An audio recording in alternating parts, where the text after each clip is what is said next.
50 మందికి తెలియజేయనది ఏమనగా ఏం లేదోల్లా ఇంకొక 2 నిమిషాలు బాకీ ఉన్నది కాబట్టి నా కాడ కూడా ఇంకో ముచ్చట కూడా బాకీ ఉన్నది కాబట్టి ఆ ముచ్చట కూడా చెప్పేస్తే ఒక శితం అవుతుంది అంతేనే కదా పారి మరి ఆ లాస్ట్ అండ్ ఫైనల్ ముచ్చట ఏందో చూసేర్రి నేను మళ్ళీ టాటా చెప్తా గాని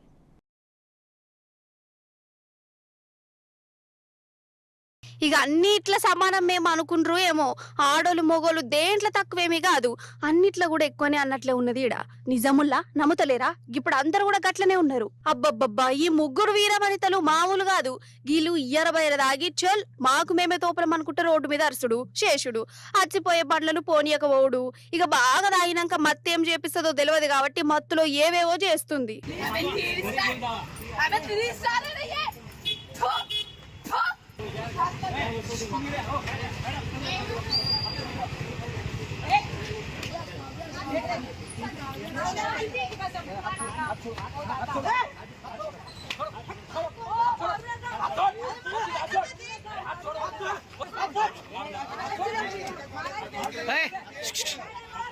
గిలిగిట్లా చేస్తురని తెలిసి గాడికి పోలీసు వాళ్ళు వచ్చి ఎంత ఆపినా ఆగుతలేరు చల్ నువ్వు మాకు చెప్పేదేంది అనుకుంటా గండ్లో ఒక ఆడబిడ్డ అయితే మస్తు ఉర్రుతుంది గండ్లో ఇంకో ఆడబిడ్డ సార్ తప్పైందని అన్న అస్సలు ఇంటనే లేదు పోలీసుల కాలర్ పట్టుకుంది గుంజుతుంది ఏవేవో బూతులు మాట్లాడుతుంది ఆగా చూడు ఎట్లా చేస్తుందో ఎంతమంది గుంజినా కూడా ఈడుస్తనే లేదు కదా అగో ఇంకా ఆమె పోలీస్ కానిస్టేబుల్ మేడం చేయి కొరికింది ఇక ఎంత చెప్పినా విన్నారని చెప్పి పోలీస్ స్టేషన్ కి తీసుకుపోయి వీళ్ళ మీద కేసు పెట్టి కోర్టులు అప్పచెప్పిండ్రు